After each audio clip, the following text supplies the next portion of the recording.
தமிழகம் எங்கும் கிளைகள் கொண்ட Annamal institute of hotel management and hospital management படிப்பில் சேர்வதற்கான அட்மிஷன் நடைபெறுகிறது.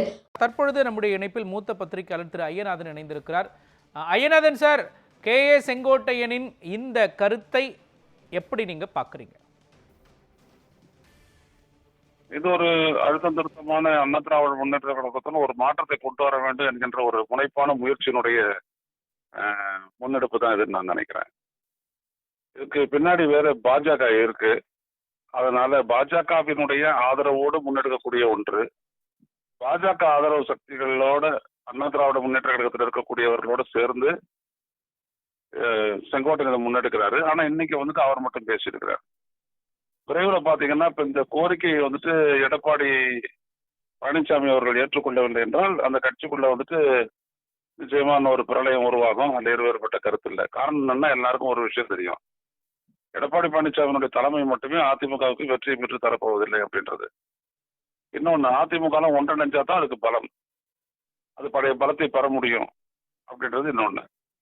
இந்த ரெண்டு விஷயத்தை தான் வந்துட்டு திரு செங்கோட்டையன் அவர்கள் வலியுறுத்தி இருக்கிறாரு.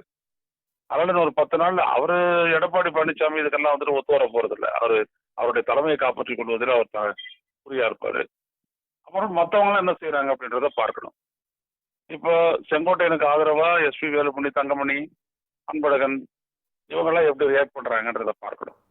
ஏன்னா இவங்கெல்லாம் ஒன்னா சேர்ந்துதான் இதே கருத்தை வந்துட்டு எடப்பாடி பழனிசாமிக்கு வலியுறுத்தி இருக்காங்க. ஆனா அப்போ அவர் ஏற்கல. இப்ப வெளியில வந்துட்டு அவரு அதாவது மக்களிடையே ஒரு கருத்தை சொல்றாரு. பார்க்கணும், பொறுத்திருந்து பார்க்கணும்.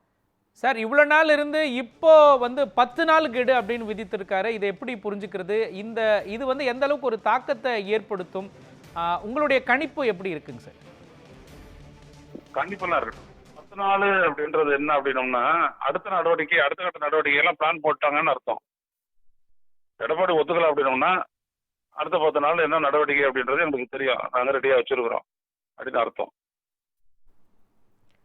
அதாவது தொண்டர்களின் குரல் ஒன்னா இருக்கு, நிர்வாகிகளின் எண்ணம் ஒன்னா இருக்கு, தலைமையின் எண்ணம் ஒன்னா இருக்கு அப்படின்னு அவர் சொல்லியிருக்காரு. இதெல்லாம் எப்படி புரிஞ்சுக்கிறது? இவருடைய செங்கோட்டையனின் குரல் தொண்டர்களின் குரல்ல எந்த அளவுக்கு இருக்கு சார்? இல்ல, அண்ணா திராவிட முன்னேற்ற கழகம் பலவீனமான நிலையில இருக்கு அப்படின்றது வந்துட்டு எல்லாருக்கும் தெரியும். அதை பலப்படுத்துறதுக்கான ஒரு வழி அப்படின்றது வந்துட்டு அந்த கட்சியில இருந்து வெளியில போனவங்க, வெளியில அனுப்பப்பட்டவர்கள், தூக்கி எறியப்பட்டவர்கள் எல்லாரையும் இணைக்கணும் அப்படின்றது இன்னொரு குரலா இருக்கு. அதைத்தான் அவர் பிரதிபலிக்கிறார். இதுல புரிஞ்சுக்கிறதுல ஒண்ணு எந்த விதமான கஷ்டமும் இல்லை. ரெண்டாவது விஷயம் என்னன்னா, இது எதுவும் செங்கோட்டையன் மட்டும் தனிப்பட்ட தனது பலத்தை நம்பி அவர் வராரு அப்படின்றது இல்லை.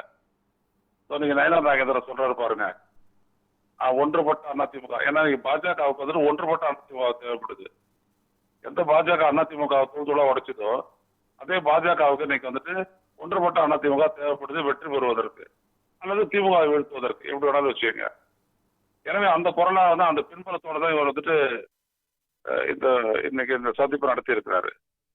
எனவே நிச்சயமா பாத்தீங்க அப்படின்னோம்னா இதற்கு பின்னணி இருக்கு, பெரிய திட்டம் இருக்கு. அடுத்த 10 நாள்னா அண்ணாவுடைய பிறந்த நாள், அதுக்கப்புறம் இவங்க செய்யக்கூடியது எப்படி இருக்கிறத பொறுத்திருந்து பார்ப்போம். இணைப்பிலிருந்து உங்களுடைய கருத்துக்களை பதிவு செய்ததற்காக நன்றி திரு ஐயநாதன்.